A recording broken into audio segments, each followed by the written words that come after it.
Si vous n'avez jamais vu de zélotes dans l'évangile, parce que le véritable zélote, ce n'est pas notre frère Serge.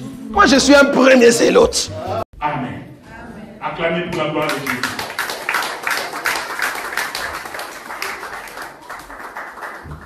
Shalom à tous. Nous allons prendre nos Bibles rapidement. Nous sommes dans le livre de Matthieu. Matthieu chapitre 15. Matthieu chapitre 15. Frère Boïka. Oui. À partir du verset 22. J'ai lu au nom de Jésus. Amen. Et voici une femme cananéenne qui venait de ces contrées, lui cria: aie pitié de moi, Seigneur, fils de David. Ma fille est cruellement tourmentée par le démon.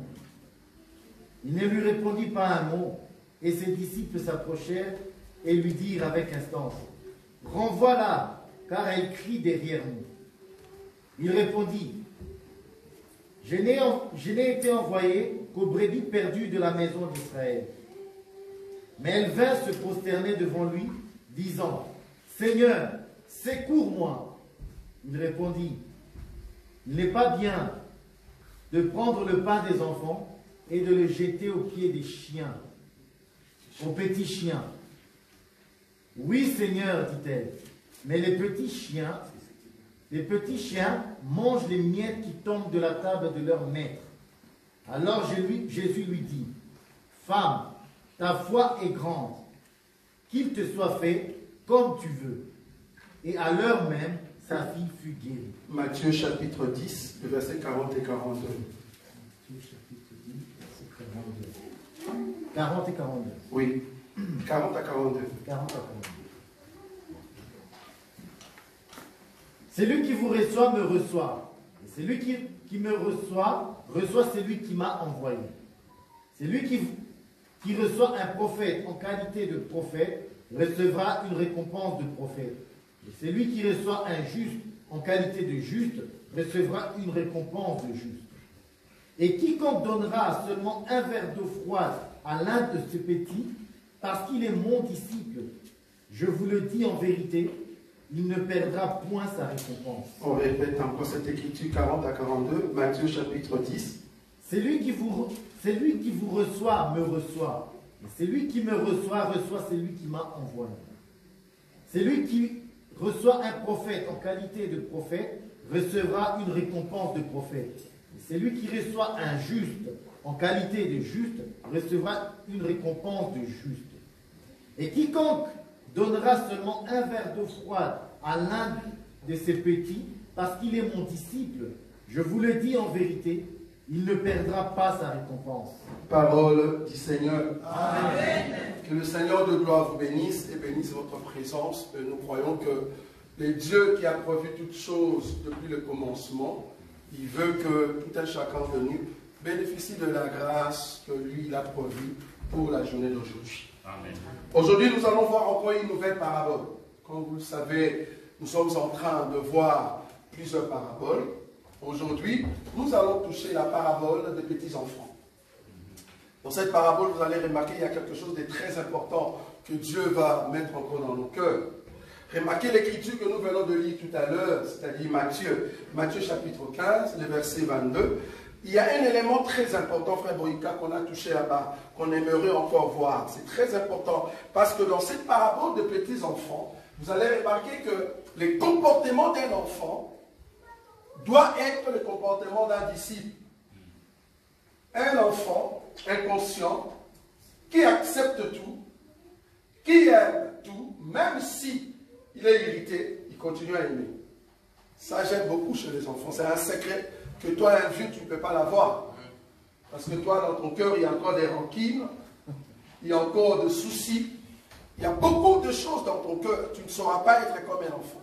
Remarquez un enfant, même si tu l'étapes, même si tu le corriges, mais du moins si tu lui montres l'amour, c'est le côté amour qui prône, bien qu'il reçoive de punition. Vous voyez?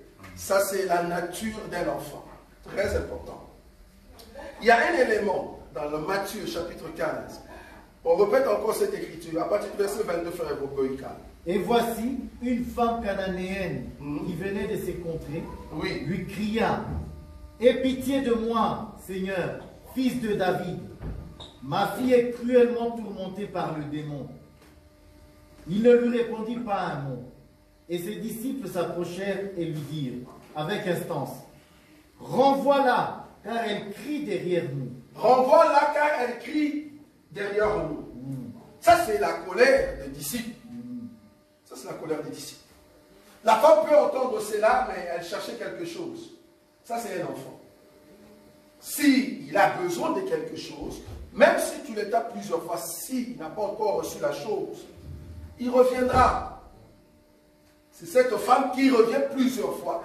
Bien que les disciples ont dit, renvoie-la. Mais remarquez quand même l'attitude de Jésus. On continue. Il répondit, je n'ai été envoyé qu'aux brebis perdues de la maison d'Israël. Mais elle vint se prosterner devant lui, disant, Seigneur, secours-moi. Il répondit, il n'est pas bien de prendre le pain des enfants et de le jeter aux petits chiens. Merci. Donc ici, quand les disciples ont dit, Seigneur, renvoie-la, parce qu'elle dérange, elle fait trop de bruit. Et les gens qui sont là, ils vont voir comme si tu es dérangé, Seigneur. Avec l'onction que tu as, renvoie-la. Alors, la façon de Jésus de renvoyer cette femme, c'était quoi? Femme, j'ai été envoyé qu'aux brebis perdues de la maison d'Israël. Nous avons déjà vu la parabole de la brebis perdue, n'est-ce pas? On a déjà compris les brebis perdues de la maison d'Israël au pluriel. C'est qui? On a déjà compris. Et au singulier, c'est qui? Nous avons compris que les brebis perdues de la maison d'Israël, c'est vraiment la maison d'Israël. Mais la brebis perdue, c'est pas en fait la maison d'Israël. C'est ça qu'on avait déjà vu la fois passée. Donc ici, c'était une façon de renvoyer la femme. Pour dire, ben, je n'ai rien pour toi. Donc, Jésus a compris le langage des disciples en disant, ok, je vais la renvoyer, mais d'une autre manière. Femme, je n'ai été envoyé qu'aux brebis perdues de la maison d'Israël. La femme insiste. Jésus la renvoie pour la deuxième fois. Regardez un enfant qui a besoin de quelque chose. Un enfant qui a besoin de quelque chose insiste. Je vais frapper sur l'insistance. Cette femme dit, Seigneur, secours-moi. Jésus va encore prononcer une deuxième parole qui était au fait une parole pour renvoyer la femme. Jésus a dit, la nourriture des enfants, on ne peut pas donner cela aux petits du chien. J'aime beaucoup le terme la nourriture des enfants. En d'autres termes, la nourriture d'Israël. Je ne peux pas te donner à toi. La nourriture d'Israël. Parce que j'ai été envoyé aux brebis perdues de la maison d'Israël. Donc la nourriture d'Israël, je ne peux pas te donner. Le pain des enfants, je ne peux pas te donner à toi, femme cananéenne. Et la femme dit, mais oui, c'est vrai, ce que tu as dit. Mais ce qui est vrai, les petits de chiens mangent les miettes. Ils ne mangent pas le pain. Je suis d'accord, Seigneur. Je suis d'accord avec toi, ce que tu as dit. En réalité, le petit de chien ne mange pas le pain. Parce que le pain, c'est pour les enfants. Je suis d'accord. Le pain, c'est pour les enfants. Quels enfants? Les enfants d'Israël. Je le crois. Moi, étant cananéen, je ne peux pas manger ce pain. Mais remarquez une chose, toi-même, tu l'as dit. Que le petit de chien, on ne peut pas lui donner ses pains. C'est vrai. Mais ce qui est aussi vrai, Seigneur, le petit de chien mange le miette qui tombe à la table du maître. En d'autres termes, quand les enfants mangent avec leur maître, il y a de miettes qui tombent. C'est là-bas que le petit de chien profite pour manger. En d'autres termes, je ne suis pas venu pour le pain. Moi, je suis venu juste prendre le miette, Seigneur. Vous avez vu ça? Amen. La femme était venue chercher le miette. Or, comme vous savez dans notre évangile, le pain complet, c'est le Christ qui est venu par l'an 3 ans. Ok? Quand il est venu pendant 3 ans, il était le pain de vie. Il a donné ses pains à Israël. Israël n'avait pas faim. Israël qui était censé être l'enfant, lui Jésus, il s'est donné comme un pain, mais ils ne l'ont pas reçu. Au contraire, tellement qu'ils avaient déjà mangé. Ils avaient déjà la nourriture de Moïse. Ils n'avaient pas faim. Comme la Bible le dit, celui qui n'a pas faim, il va même bafouer le miel. Il va bafouer le miel. Israël n'avait plus faim. Pourquoi? Parce qu'il avait déjà mangé Moïse. Alors le pain s'est présenté. Les enfants, qu'est-ce qu'ils ont fait? C'est comme un enfant qui a déjà mangé à McDo. Il ne faut plus lui donner le poudre à la maison. Un enfant qui a mangé au Quick. Ah, voilà, tu rigoles. C'est parce que tu fais la même chose. Un enfant qui a mangé au Quick, toi-même, parent, tu lui as donné 50 €, mais ne pense plus à lui donner le foufou à la maison. Parce que l'enfant va bafouer. Même si tu grilles le poulet, tu grilles, je ne sais pas moi, de chèvre, tu mets entrecôte de marcassin, entrecôte, je ne sais pas moi quoi, quelle nourriture délicieuse. Mais si l'enfant a déjà mangé, l'enfant va bafouer la nourriture que tu as préparée, que tu as souffert. Tu étais dans la cuisine, tu t'es brûlé, mais le fait que tu lui avais déjà donné une autre nourriture, l'enfant ne mangera pas. Qu'est-ce que l'enfant va faire? Il va jouer avec le pain. En d'autres termes, il va broyer le pain. Il ne va pas le manger. Il s'en fout, il va dédaigner le pain. Parce qu'il n'a pas besoin, il a déjà mangé.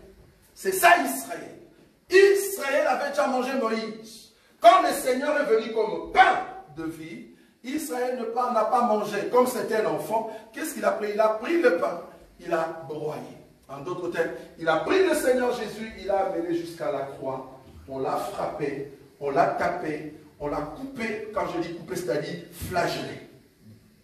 Il y a eu du sang qui est sorti. Ils ont joué avec le pain de vie. Alors Jésus est devenu en miettes. Vous voyez ça? Il est devenu en miettes. Oh, il est devenu en miettes, pas pour Israël. Mais là, il fallait que le chien, vous voyez ça? Que le petit de chien vienne maintenant manger. En d'autres termes, Golgotha, c'était une table. Donc la table est là où il y avait une nourriture, que les enfants jouaient avec le pain. Mais heureusement, il y a eu aussi des Romains. J'aime ça. Les Romains qui sont des chiens. Quand les Romains ont regardé Jésus à la croix, ils ont dit, celui-ci était véritablement le Fils de Dieu. Amen. Ça, c'est le chien. Vous voyez ça? C'est parce que le chien a vu, ça, c'est le Fils de Dieu. Là, c'est le petit de chien qui mange maintenant le pain. Ce n'est pas ça notre enseignement. Notre enseignement réside. Jésus reconnaît que Israël, c'est lui les enfants. On est d'accord? Ok. Israël, c'est l'enfant, mais Israël n'est pas le petit enfant. Je vais faire la différence dans cette parabole entre l'enfant et le petit enfant. Ce n'est pas la même chose.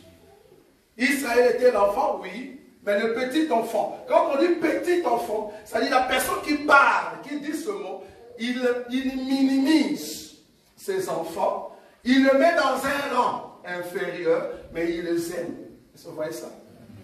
Un petit enfant. Remarquez, bon, je vais un peu aller dans, comme on dit, controverse. Remarquez Goliath. Quand il a vu David, la Bible dit, il a vu en David un petit enfant. C'est-à-dire, il a minimisé David. Vous voyez ça? Donc, quand Jésus parle du terme petit enfant, c'est-à-dire, vous êtes trop faible, mais moi le fort, je viens vous relever.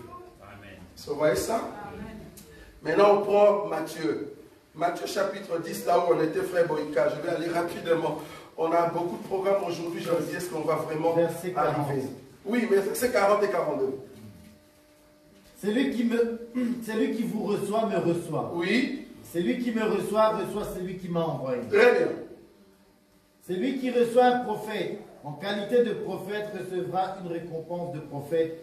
Et celui qui reçoit un juste en qualité de juste recevra une récompense de juste. On a dit celui qui reçoit un prophète. Comment? Celui qui reçoit un prophète en qualité de prophète, oui, recevra une récompense de prophète. Très bien, continue. Et celui qui reçoit un juste en qualité de juste recevra une récompense de juste. Oui, continue. Et quiconque donnera seulement un verre d'eau froide à l'un de ces petits, parce qu'il est mon disciple, je vous le dis en vérité, il ne perdra point sa récompense. Ici, je veux directement expliquer que le terme petit enfant veut dire disciple du Seigneur. Quand la Bible dit petits enfants, dans la Bible, cela veut dire disciple du Seigneur.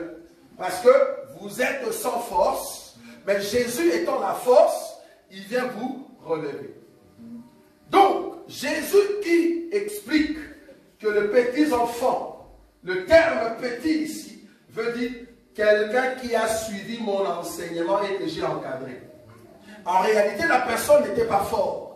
La personne n'était pas considérée en Israël, mais moi, je prends ces petits-là, je le forme.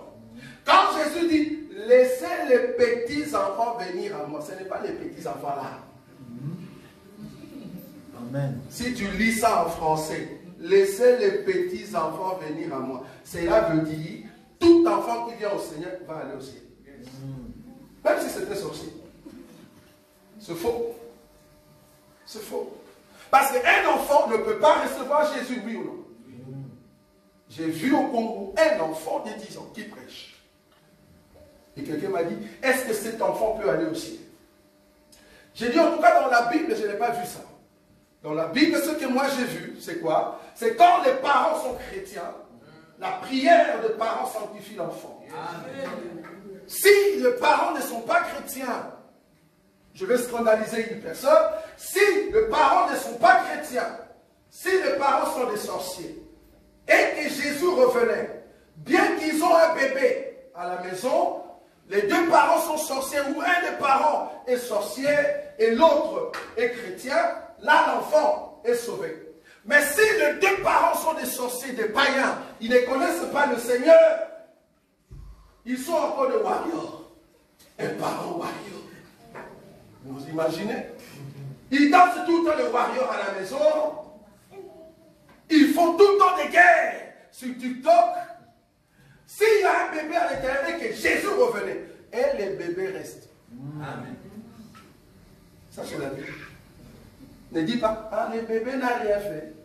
Non, ce n'est pas ce que Dieu regarde. Dieu regarde quelle est la couverture qui était sur le bébé. Si le parent priait, alors ils ont couvert leur bébé. C'est ce que la Bible dit. Selon 1 Corinthiens chapitre 7. Donc, c'est la prière des parents qui sanctifie quoi? L'enfant. Donc, Jésus-Christ est dans notre parent. C'est sa prière qui nous sanctifie. Parce que nous sommes des petits enfants. C'est sa prière qui nous sanctifie. Sans la prière de notre parent, nous ne sommes pas sanctifiés. Mais il faut accepter ces paroles-là. Pour accepter, il faut être mature. Donc, un enfant ne peut pas accepter Jésus. Mais l'enfant est couvert par la prière de parents. Ça, vous avez vu ça? Ok. Donc ici, du coup, tous ceux qui sont petits enfants dans la Bible, cela veut dire les disciples du Seigneur. Ok. Je vais prendre encore un autre élément, frère Boïka. 18, Matthieu 18. Il y a quelqu'un qui nous a dit, frère, qui sont grands dans le ciel? Vous voyez cette écriture-là? On nous avait demandé ça. Matthieu chapitre 18. Il y a des pasteurs du Congo qui ont dit, pour être grand, il faut avoir beaucoup de gens dans l'église. Si tu as beaucoup de membres, parce qu'on dit, il faut entrer dans les cours des grands. Pour entrer dans les cours des grands, il faut jouer sur martyr, un stade de martyr. Pour être grand, il faut être un grand pasteur. Là, tu es dans le cours des grands. Or, nous, ils ne savent pas. J'étais déjà dans la cour des grands avant même de finir sur la terre. Tout enfant de Dieu, nous étions prédestinés à être déjà dans la cour des grands. Vous voyez ça? C'est ça la différence. Il est dit ceci, Matthieu chapitre 18, à partir du premier verset. Qu'est-ce qu'il est dit là-bas? En ce moment, oui, les disciples s'approchèrent de Jésus, oui, et dirent, qui donc est le plus grand dans le royaume des cieux? Qui donc est le plus grand dans le royaume des cieux? En d'autres termes, sur terre, on comprend. Quand vous dites, celui-là est plus grand, là on comprend, on s'en fout. Pour être plus grand, normalement, pour résoudre ce problème, si tu veux être plus grand sur la terre, la solution, pour ceux qui ne connaissent pas encore notre évangile, si tu veux être plus grand sur la terre, nous avons un secret, nous savons qu'est-ce que tu peux faire. Mais nous, en tout cas, nous ne sommes pas plus grands sur la terre. Mais si toi, tu veux être plus grand sur la terre, il y a une écriture pour toi, Luc, chapitre 4, le verset 5. Fais ça. Si tu accomplis ça, je te dis, tu seras plus grand. Plus que même le premier roi de ce monde. Si seulement tu as accompli cette écriture. Mais nous ne pouvons pas accomplir cette écriture. Parce que nous ne voulons pas. Je n'ai pas besoin d'être grand sur la terre. J'ai besoin d'être grand dans les cieux. Maintenant, pour être grand dans les cieux, c'est ce qu'on nous dit. Qu'est-ce qu'il faut faire pour être grand dans les cieux? Donc, la question, c'est de savoir qui est le plus grand dans les cieux. Maintenant, écoutez la réponse de Jésus. Jésus, ayant appelé un petit enfant, le plaça au milieu d'eux. Mais pourquoi il prend un enfant? Donc, Jésus, nous te posons la question. Qui est le plus grand dans les cieux? Maintenant, Jésus, pour répondre à cette question, il commence une parabole. La parabole d'un petit enfant. Vous voyez ça? Il place maintenant le petit enfant devant les plus grands. J'aime ça. Le petit enfant, il le place ici, mais devant les plus grands. Il commence maintenant à expliquer la parabole par rapport au petit enfant. Maintenant, qu'est-ce qu'il dit? Jésus ayant appelé un petit enfant, le plaça au milieu d'eux et dit, je vous le dis en vérité, si vous ne vous convertissez pas, vous ne vous convertissez, et si vous ne devenez comme le petit enfant, vous n'entrerez pas dans le royaume des cieux. Merci, je commence à partir du verset 4. C'est pourquoi quiconque se rendra humble comme ce petit enfant sera le plus grand dans le royaume des cieux. Et quiconque reçoit en mon nom un petit enfant comme celui-ci, me reçoit à moi-même. Quand il dit comme celui-ci, ce n'est pas que c'était l'enfant qui était là. Il était en train de faire une parabole. C'était une parabole. Une parabole par rapport à l'enfant. Et puis il continue. Mais si quelqu'un scandalise un de ces petits qui croit en moi, il vaudrait mieux pour lui qu'on suspend en son cou un meule de moulin et qu'on le jette au fond de la mer. Cela ne veut pas dire, quand tu scandalises un enfant, quand tu frappes un enfant, tu corriges un enfant, cela veut dire que tu vas en enfer. Là, tu n'as rien compris sur les paraboles. Parce que Jésus a dit, si tu scandalises un enfant, ben on va mettre la main sur toi. Mais en réalité, il ne parlait pas de l'enfant qui était devant. Sinon, on ne va plus taper nos enfants. Est-ce que vous savez que dans notre évangile, si tu ne tapes pas ton enfant, tu pêches? Apparemment, ma soeur Caroline n'aime pas cette parole. Si tu ne tapes pas ton enfant, tu pêches. Pourquoi? Parce que c'est lui qui épargne un fouet à son enfant, tu le pousses à aller dans la rue. Il faut lui chicoter à force. Un enfant qui n'est pas chicoté, c'est un enfant qui va se retrouver dans la rue. Il faut corriger son enfant. Même le Père Céleste, il a envoyé son enfant, il l'a corrigé à la croix. Corriger, dresser comme il faut.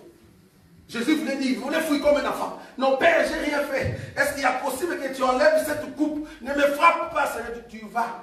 Je vais te frapper avec ça.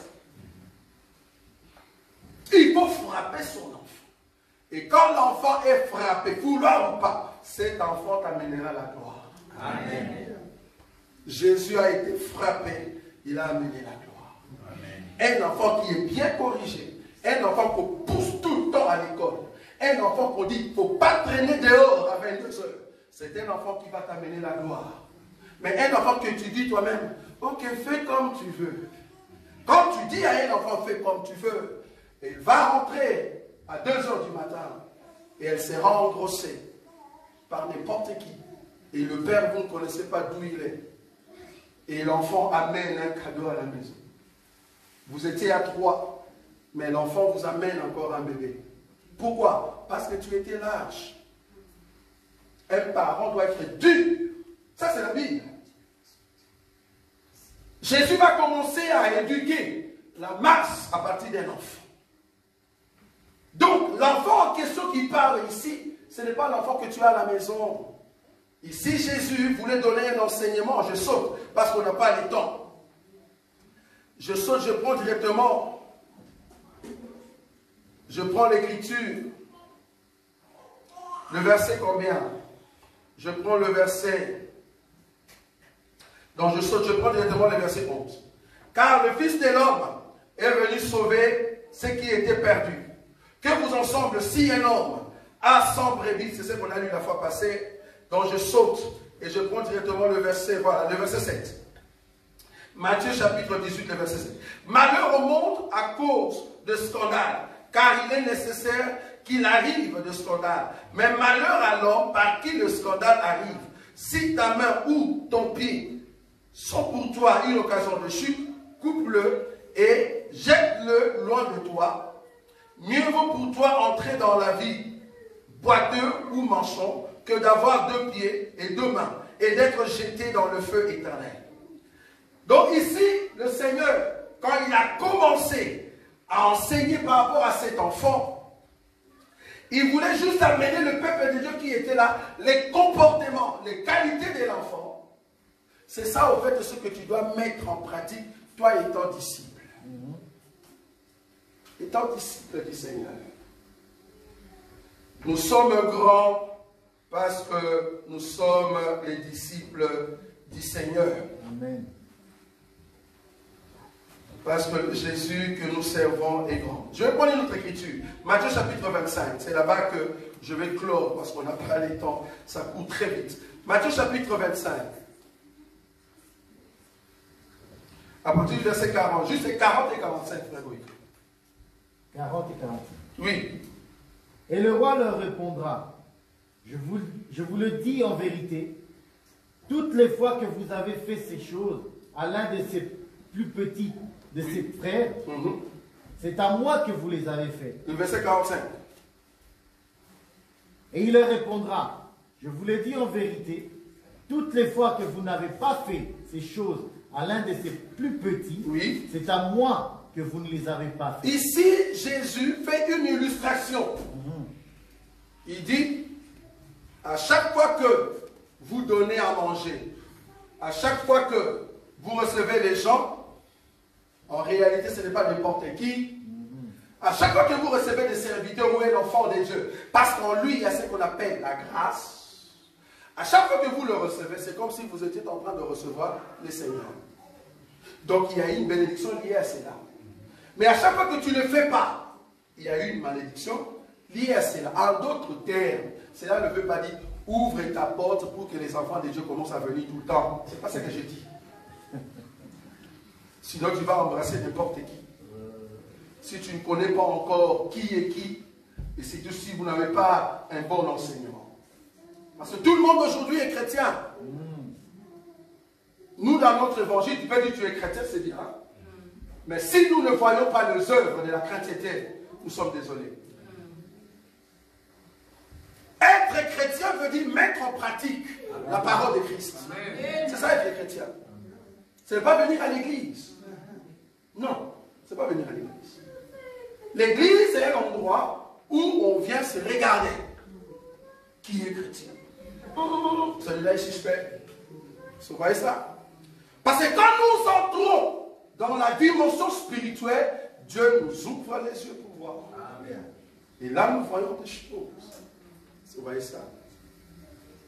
Être chrétien, c'est respecter la parole de Dieu et le mettre en pratique. C'est ça être chrétien. Maintenant ici, si tu reçois un chrétien, si tu reçois un enfant de Dieu, un ministre, un disciple, il y a une bénédiction dans ta main. Plus tu rejettes ces gens-là, tu rejettes leur enseignement, il y a une malédiction. C'est ça que je voulais dire. Mais le dernier élément que je voulais prendre, c'est au fait de Matthieu 11. C'est là-bas que nous avons terminé. Donc, Matthieu chapitre 11, c'est une histoire que vous connaissez, 16 à 19. Je ferme ma Bible. À qui comparais-je cette génération? Oui. Elle ressemble à des enfants assis dans des places publiques et qui, s'adressant à d'autres enfants, ils disent, nous vous avons joué de la flûte et vous n'avez pas dansé. Nous avons chanté des complaintes et vous ne vous êtes pas lamentés. Car Jean est venu ne mangeant ni ne buvant et ils disent, il a un démon. Le Fils de l'homme est venu mangeant et buvant et ils disent, c'est un mangeur et un buveur, un ami de publicains et des gens de mauvaise vie. Mais la sagesse a été justifiée par ses œuvres. Donc ici, on voit un élément très important. C'est quoi l'élément? Jésus va définir deux temps. Les temps de prophète et les temps de lui-même, le Seigneur. Il dit, comment je peux comparer la génération d'aujourd'hui? Si Jésus était aujourd'hui en 2024, il allait dire, comment je peux comparer l'Europe d'aujourd'hui? S'il était là, dans cette église, il allait dire, comment je peux comparer les gens qui sont devant moi?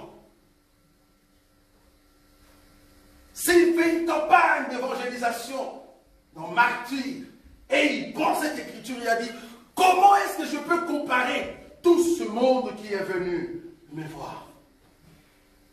Il prend maintenant une illustration. La parabole de petits enfants.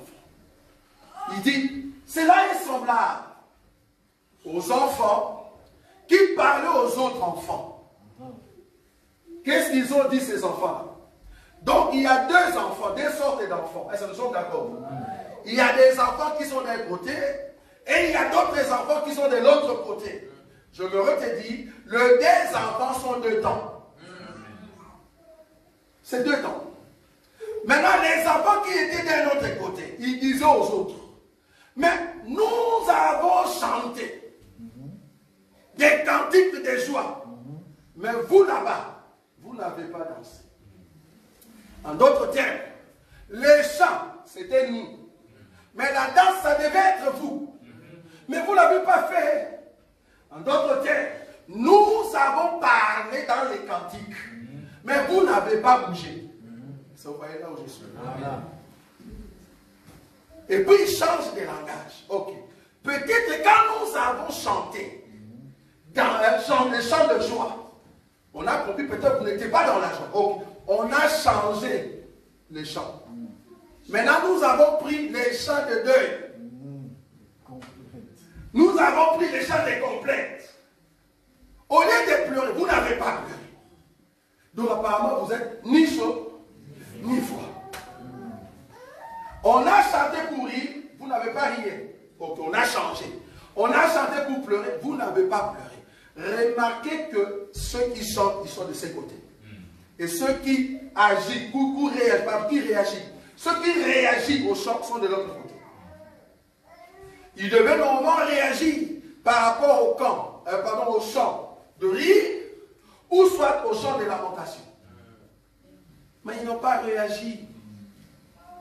Les enfants qui chantent ici, c'est depuis Adam jusqu'au jour où nous allons entrer dans le ciel. C'est tout un temps. C'est le temps des prédicateurs. C'est le temps des prophètes. C'est le temps de l'enseignement que nous prêchons. Cet enseignement a commencé depuis Adam jusqu'à Jésus. C'était un enseignement de danser. Mais un enseignement dur. Pourquoi? Parce que c'est Jean qui le prêchait. Il est venu, il ne mangeait pas, il ne buvait pas, il aimait trop le jeûne, il aimait trop prier, onction, et chercher les choses de Dieu. Mais vous n'avez pas dansé à ce moment-là. C'était un enseignement dur. Pourquoi? Depuis le temps d'Adam jusqu'à Jésus-Christ, la loi, les prophètes et le psaume, c'était les temps où l'enseignement était dur pour que le peuple soit sauvé. C'est ça l'enseignement de Jean-Baptiste. Jésus a dit, Jean-Baptiste est venu. Il ne voulait pas manger, il ne voulait pas boire. Vous avez dit, ah, il a un démon. Donc apparemment, ils ont traité des démons, tous les prophètes, depuis Adam jusqu'à Jésus, ou avant Jésus. Pourquoi? Ils étaient durs. Ils entraient dans la présence de Dieu. Ils cherchaient Dieu dans la profondeur. Mais le juif l'ont traité d'être des démons. Parce qu'en réalité, les enfants qui sont de l'autre côté, c'est Israël.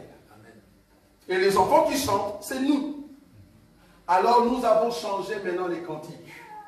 Depuis Adam, nous avons chanté des cantiques qui étaient durs. C'était pour danser, mais vous n'avez pas dansé. Mais Jésus-Christ est venu. Il a dit, mais moi je suis venu. Je bois. Je mange. Bon, je ne parle pas d'être dur. Mon enseignement est tellement facile. Mon enseignement, c'est juste abandonner les péchés. Il n'y a même pas de donner la dîme. Mon enseignement est tellement facile. Il n'y a même pas offrande du prophète. Mon enseignement est facile. Il n'y a même pas boire l'huile.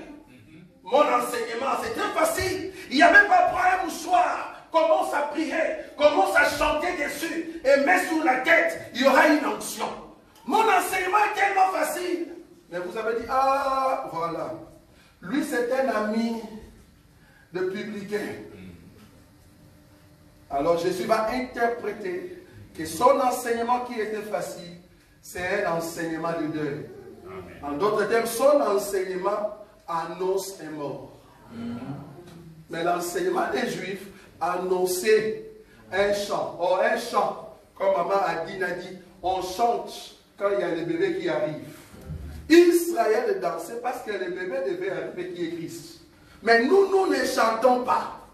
Nous, c'est dans le deuil. Parce que le bébé qui était né, il est mort. Or, ce bébé-là est au milieu de nous et nous les mangeons étant un cadavre. Amen. Ça, tu n'as pas vu. Les chants de complète, les chants de deuil veut dire il y a un cadavre. Amen. Et que tous ceux qui sont tout autour ne dansent pas, ne rient pas. Ils sont là, ils pleurent. Ils pleurent en même temps qu'ils mangent. Si tu vas dans un deuil, quand tu pleures, cherche à manger. Amen. Sinon, tu auras faim. Un monsieur ne voulait pas manger. Pendant toute la journée, il continuait toujours à pleurer. Arrivé à 2 h du matin, la nourriture était finie. Il a commencé à pleurer. Je vais manger. Tout le monde dormait. Quand tu pleures, pense à manger. Nous pleurons les Seigneurs, nous les mangeons aussi. Amen. Vous voyez? Nous pleurons les Seigneurs et nous les mangeons. C'est pourquoi la Bible dit, il est mieux d'aller dans la maison du deuil que d'aller dans la maison du fête. Il faut aller dans la maison du deuil. La maison du deuil, ce n'est pas le deuil de ta maman. Non. Là, tu as très mal compris. Quand la Bible dit, c'est mieux d'aller dans la maison de deuil, ce n'est pas le deuil de tout le monde des hommes, non. Sinon, si tel est le cas, pour aller au ciel, commencez seulement à chercher le deuil. Le deuil est où? Parce que c'est mieux d'aller là-bas.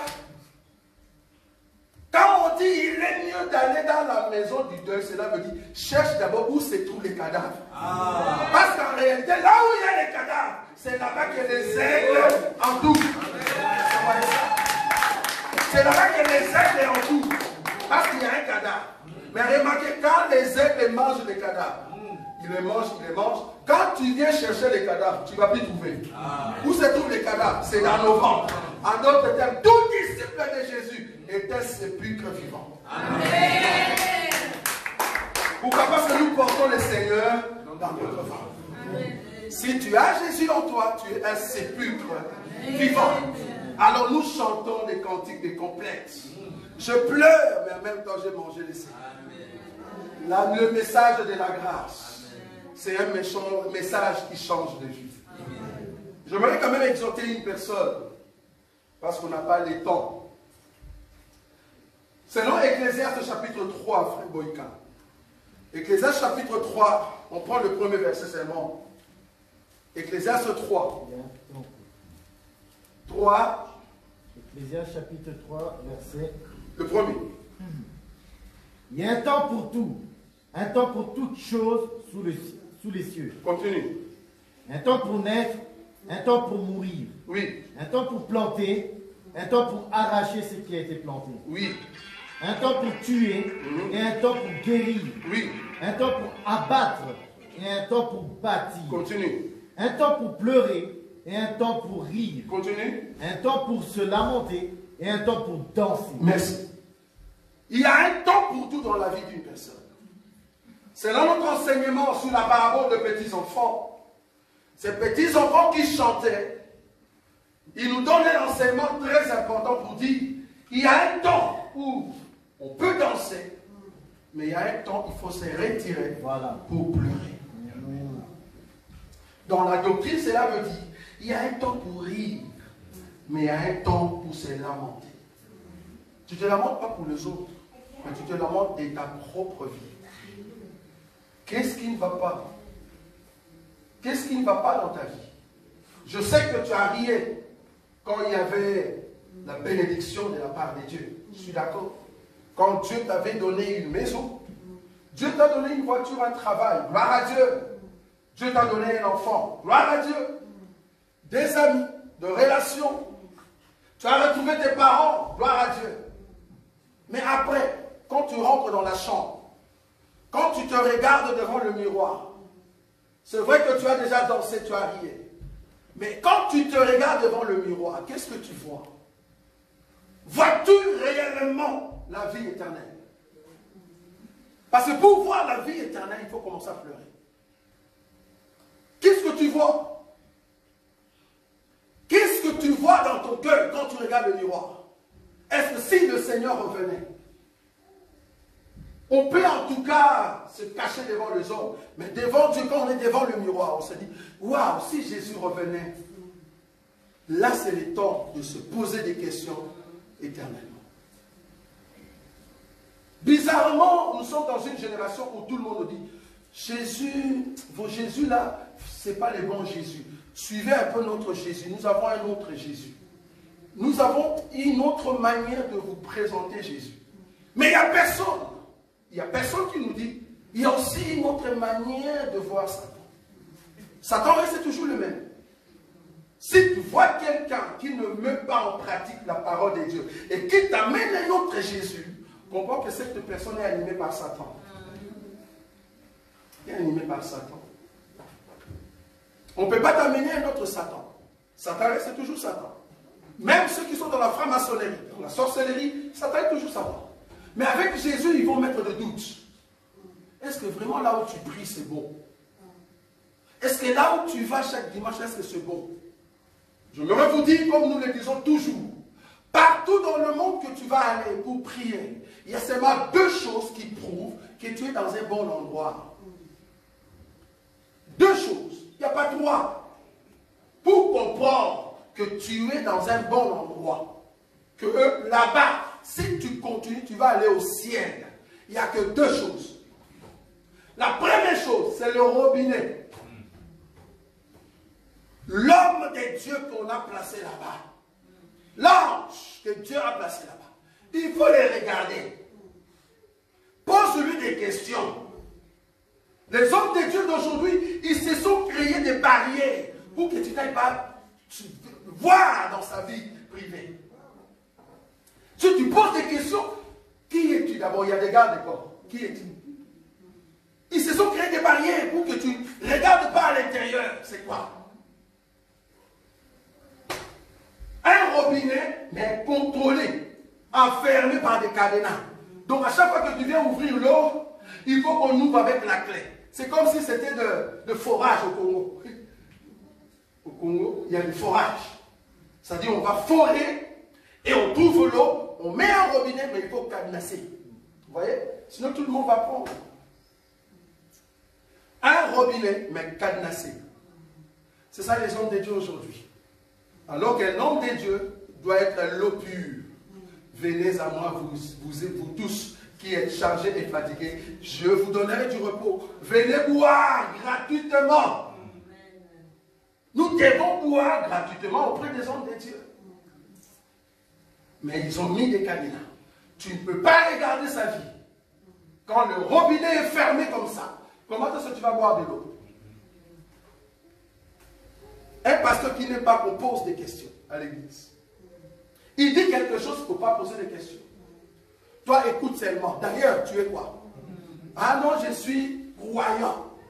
À Lingala, c'est quoi? Mon lima. Alors, lima. J'aime pas le terme mon lima. Donc, ça veut dire que tu dois lima tout. Mon lima. Ils disent des choses bêtises à la chair, lima. Toi, tu ne vois pas, c'est lui qui voit. Toi, tu n'es pas prophète, c'est lui qui est prophète. Et d'ailleurs, si tu es prophète, lui, c'est le prophète majeur. Pas toi, c'est lui. Quelle barrière. Deuxième chose, c'est l'eau qui sort du robinet. Tu regardes le robinet, si le robinet est propre, va maintenant regarder l'eau qui sort. Il ne faut pas boire l'eau comme au Congo. Au Congo, aujourd'hui, si tu bois, tu auras un problème dans les ventres. Ils ont l'eau qui est sale. Au Congo, tu ne peux pas prendre l'eau des robinets et boire. Même si le robinet vient de Dubaï. Un robinet propre, mais l'eau, non. Le robinet peut être propre. Maintenant, regardons l'eau. Quelle est l'eau qui sort? En d'autres termes, tout homme de Dieu qui est pur doit chercher le bon enseignement. Amen. Si tu n'as pas le bon enseignement, qu'est-ce que tu vas donner? Tu dois être fort quand on te pose des questions. Tu dois être fort. Le pasteur ne sait pas ce qui arrive d'ici 5 ans. Ils savent pas.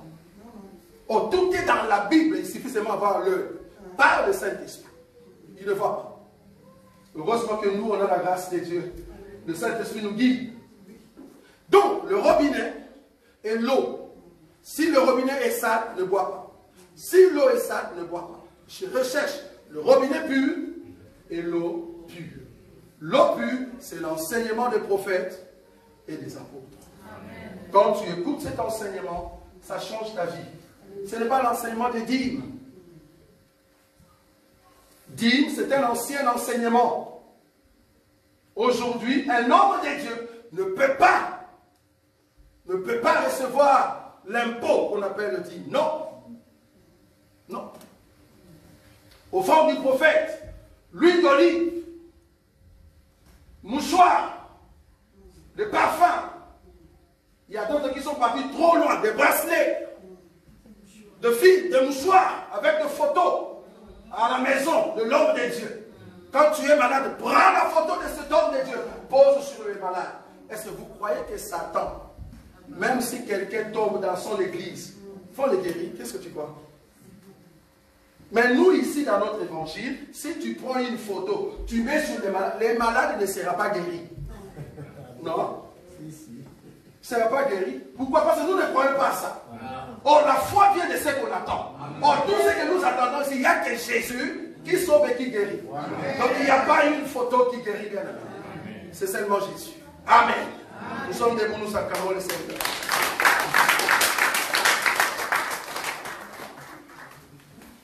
Tu vas prier. Seigneur, je sais qu'il y a des temps difficiles et il y a des temps où tu me bénis.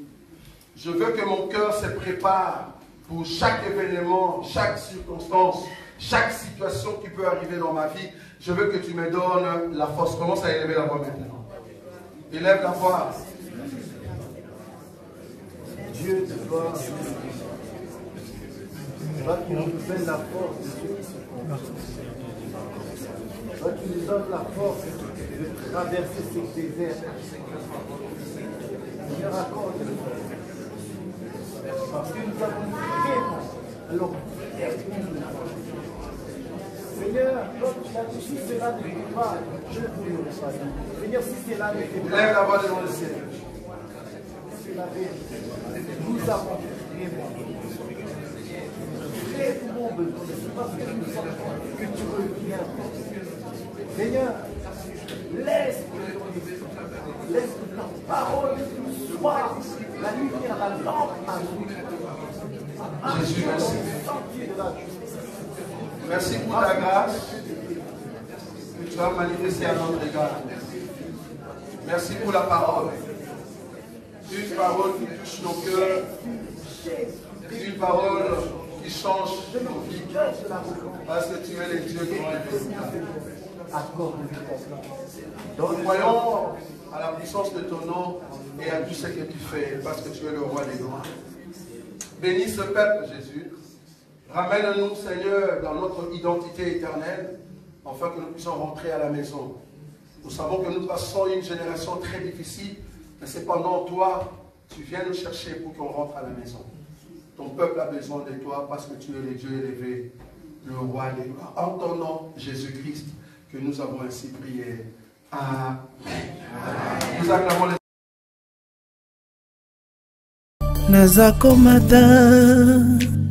Nazako matangai, nazako matangai, nga nazako matangai.